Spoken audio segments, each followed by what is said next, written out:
ऐसे देश के बारे में सोच सकते हैं जहां बच्चे खिलौनों से नहीं बल्कि गूगल और एप्पल जैसी कंपनियों के शेयरों से खेल रहे हों।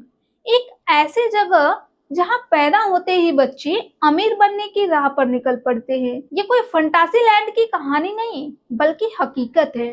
इस वीडियो में मैं आपको बताऊंगी कि कैसे एक देश के माता पिता टैक्स बचाकर और कंपाउंडिंग की ताकत का इस्तेमाल करके अपने बच्चों के लिए करोड़ों का फंड तैयार कर रहे हैं। और सबसे जरूरी, आप भी ये कैसे कर सकते हैं। सोचिए, बच्चा अभी पैदा भी नहीं हुआ है और उसके नाम पर एक इन्वेस्टमेंट अकाउंट रेडी है। यह आज दक्षिण कोरिया में हो रहा है और यह कोई एक दो परिवार की कहानी नहीं बल्कि एक तेजी से बढ़ता हुआ ट्रेंड है। हाल के आंकड़े बताते हैं कि दक्षिण कोरिया में 1 साल से कम उम्र के बच्चों के लिए हजारों नए ब्रोकरेज खाते खोले गए हैं और 9 साल से कम उम्र के बच्चों के लिए यह संख्या लाखों में पहुंच गई है। अब सवाल यह है कि आखिर ऐसा क्या हुआ कि माता-पिता खिलौने और कपड़े छोड़कर अपने दूध पीते बच्चों के नाम पर शेयर बाजार में पैसा लगा रहे हैं। इसका जवाब आपको चौंका देगा। जब भी बच्चों के भविष्य के लिए बचत की बात होती थी तो हमारे दिमाग में फिक्स्ड डिपॉजिट, सोना या ज्यादा से ज्यादा प्रॉपर्टी जैसी चीजें आती थी। कुछ साल पहले तक दक्षिण कोरिया में भी यही होता था। वहां की सोसाइटी में रियल एस्टेट यानी जमीन जायदाद को ही असली दौलत माना जाता था। लेकिन अब एक बहुत बड़ा बदलाव आ रहा है। वहां के युवा माता पिता यानी मिलेनियल्स और जेन जी इस सोच को बदल रहे हैं। वो समझ गए हैं कि बच्चों को विरासत में सिर्फ मकान या जमीन देना ही काफी नहीं है। असली विरासत है उन्हें एक ऐसा फाइनेंशियल फ्यूचर देना जहां पैसा उनके लिए काम करे। तो हो ये रहा है कि बच्चे के जन्म के साथ ही माता पिता उनके नाम पर एक ब्रोकरेज या डीमैट अकाउंट खुलवा रहे हैं। जैसे भारत में हमें शेयर खरीदने बेचने के लिए डीमैट अकाउंट चाहिए, वैसे ही वहां भी इसकी जरूरत होती है। दक्षिण कोरिया में अब पेरेंट्स बच्चों को जन्मदिन या त्योहार पर कैश या खिलौने देने के बजाय उनके डीमैट अकाउंट में पैसे ट्रांसफर कर रहे हैं ताकि वो अच्छी कंपनियों के शेयर खरीद सके। और सबसे दिलचस्प बात, ये नन्हे निवेशक जिन्हें वहां लिटिल एंट्स यानी नन्ही चींटियां कहा जा रहा है, किसी छोटी मोटी कंपनी में पैसा नहीं लगा रहे। उनके पोर्टफोलियो में सैमसंग इलेक्ट्रॉनिक्स और एसके हाइनिक्स जैसी कोरिया की सबसे बड़ी ब्लू चिप कंपनियां हैं। और सिर्फ कोरिया ही नहीं, ये बच्चे अमेरिकी बाजार की सबसे बड़ी कंपनियों में भी हिस्सेदार बन रहे हैं।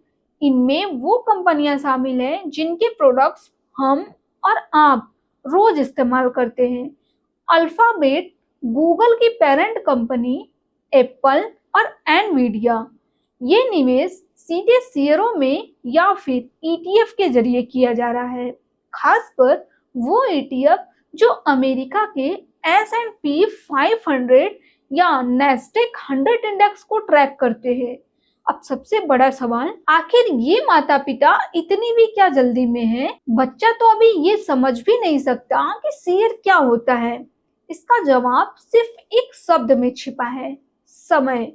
दक्षिण कोरिया के पेरेंट्स का मानना है कि वो अपने बच्चों के लिए बाद में शायद बड़ी रकम जमा कर ले, लेकिन वो बीता हुआ समय वापस नहीं खरीद सकते। उनकी सोच यह है कि बच्चे को पैसे का तोहफा देने से बेहतर है उसे समय का तोहफा दिया जाए। उनका मकसद साफ है, बच्चे को पैसे नहीं बल्कि पैसे को बढ़ने के लिए ज्यादा से ज्यादा समय देना। इस सोच के पीछे कुछ ठोस वजहें भी है। पहली, दक्षिण कोरिया में रियल एस्टेट की कीमतें आसमान छू रही हैं और प्रॉपर्टी से जुड़े टैक्स बहुत ज्यादा है।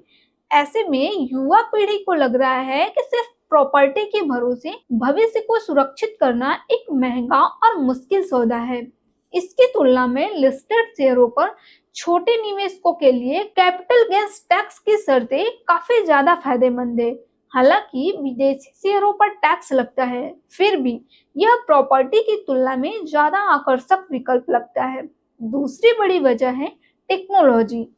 पहले बच्चे के नाम पर खाता खुलवाने के लिए बैंकों के चक्कर काटने पड़ते थे और लंबे चौड़े फॉर्म भरने होते थे। लेकिन अब स्मार्टफोन की मदद से घर बैठे कुछ ही मिनटों में अकाउंट खुल जाता है। तीसरा और सबसे स्मार्ट कारण है गिफ्ट टैक्स की प्लानिंग। दक्षिण कोरिया में माता पिता अपने बच्चों को हर 10 साल में एक तय रकम बिना टैक्स दिए गिफ्ट कर सकते हैं। नाबालिग बच्चों के लिए यह सीमा 20 मिलियन वॉन यानी लगभग 12 से 13 लाख रुपए है। स्मार्ट पेरेंट्स इसी नियम का फायदा उठा रहे हैं। वो बच्चे के जन्म पर उसके खाते में 20 मिलियन वॉन निवेश कर देते हैं, क्योंकि टैक्स का नियम कहता है कि टैक्स गिफ्ट देते समय उसकी वैल्यू पर लगता है, भविष्य में उस पर होने वाले ग्रोथ पर नहीं। तो अगर आज 12 लाख रुपए का निवेश 18 साल बाद बढ़कर 1 करोड़ भी हो जाता है तो उस बढ़ी हुई रकम पर कोई अतिरिक्त गिफ्ट टैक्स नहीं लगेगा, जो कि ये अपनी दौलत को अगली पीढ़ी तक पहुंचाने का एक बहुत ही शानदार तरीका है। वही इस पूरे ट्रेंड की नींव एक ऐसे सिद्धांत पर टिकी है जिसे अल्बर्ट आइंस्टीन ने दुनिया का 8वां अजूबा कहा था, और वो सिद्धांत थे कंपाउंडिंग की ताकत यानी चक्रवृद्धि ब्याज। कंपाउंडिंग को आसान भाषा में समझे तो यह सिर्फ आपके मूलधन पर ब्याज नहीं कमाता, बल्कि आपके कमाए हुए ब्याज पर भी ब्याज कमाता है। यह एक स्नोबॉल इफेक्ट की तरह है, जैसे बर्फ का एक छोटा सा गोला जब पहाड़ से लुढ़कता है तो वो अपने साथ और बर्फ चिपकाता जाता है और नीचे पहुंचते पहुंचते एक विशाल रूप ले लेता है। आपका पैसा भी कंपाउंडिंग की मदद से ठीक इसी तरह बढ़ता है। चलिए एक उदाहरण से समझते हैं।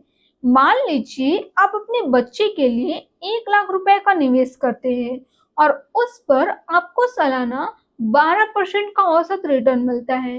अगर आप यह निवेश तब शुरू करते हैं जब आपका बच्चा 10 साल का है, तो 18 साल का होने पर उसके पास 8 साल का समय होगा।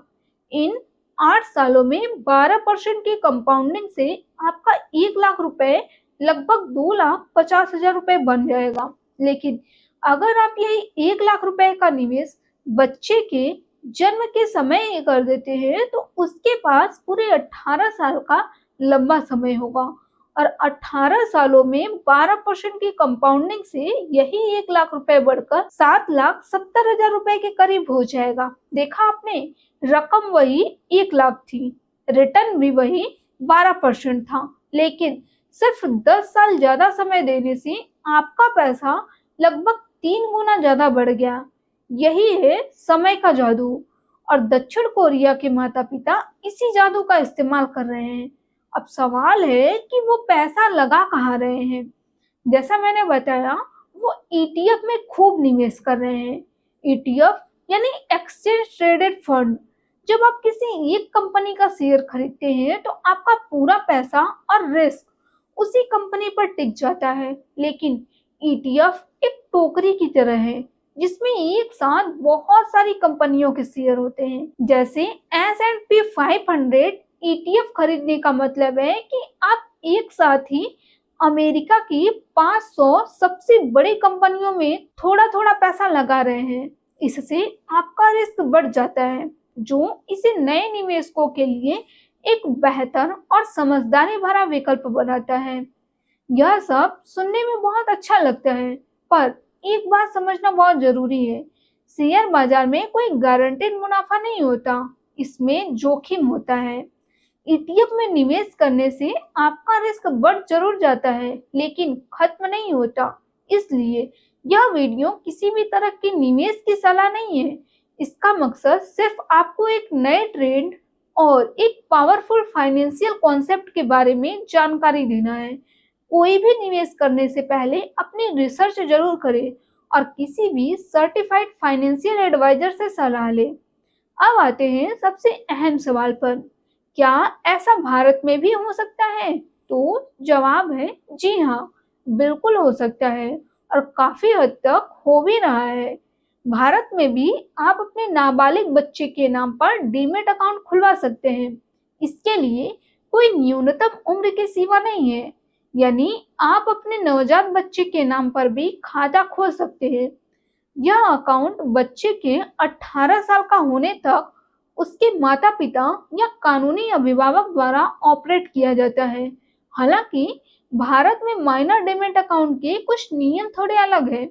जैसे आप माइनर अकाउंट से सीधे शेयर खरीद बेच नहीं सकते, लेकिन इस अकाउंट में आईपीओ के जरिए बोनस शेयर के तौर पर या फिर गिफ्ट के तौर पर फंड, एसआईपी या ईटीएफ में निवेश आसानी से शुरू कर सकते हैं। टैक्स के मामले में भी भारत का नियम समझना जरूरी है। भारत में क्लबिंग ऑफ इनकम का एक नियम है। इसके तहत अगर आपके नाबालिग बच्चे को निवेश से कोई भी आय होती है, तो वो आय उस माता या पिता के इनकम में जोड़ दी जाएगी जिसकी इनकम ज्यादा है, और उसी के टैक्स स्लैब के हिसाब से उस पर टैक्स लगेगा। हालांकि इसमें हर बच्चे पर प्रति वर्ष 1500 रुपए की एक छोटी सी छूट मिलती है। तो अब मैं आपसे पूछना चाहती हूँ, दक्षिण कोरिया के इस ट्रेंड के बारे में सुनकर आपके मन में क्या विचार आ रहे हैं? क्या आप भी अपने बच्चों के भविष्य के लिए इस तरह की प्लानिंग के बारे में सोचते हैं? आपने अपने बच्चों के लिए कौन सी निवेश योजनाएं चुनी है? नीचे कमेंट्स में अपने विचार और अनुभव हमारे साथ जरूर शेयर करें। आपके कमेंट से और भी बहुत से माता पिता को प्रेरणा और जानकारी मिलेगी। और अगर आपको यह वीडियो काम का लगा तो इसे लाइक करना और चैनल को सब्सक्राइब करना ना भूलें। दक्षिण कोरिया की यह कहानी सिर्फ एक स्टॉक मार्केट ट्रेंड नहीं है, यह एक बदली हुई मानसिकता की कहानी है। यह इस सोच की कहानी है कि बच्चे को कितना पैसा देना है। बच्चे को कितना पैसा देना है से ज्यादा जरूरी है बच्चे के लिए पैसे को कब से काम पर लगाना है। यह हमें सिखाती है कि अपने बच्चों के लिए सबसे कीमती तोहफा पैसा नहीं बल्कि समय और फाइनेंशियल नॉलेज है।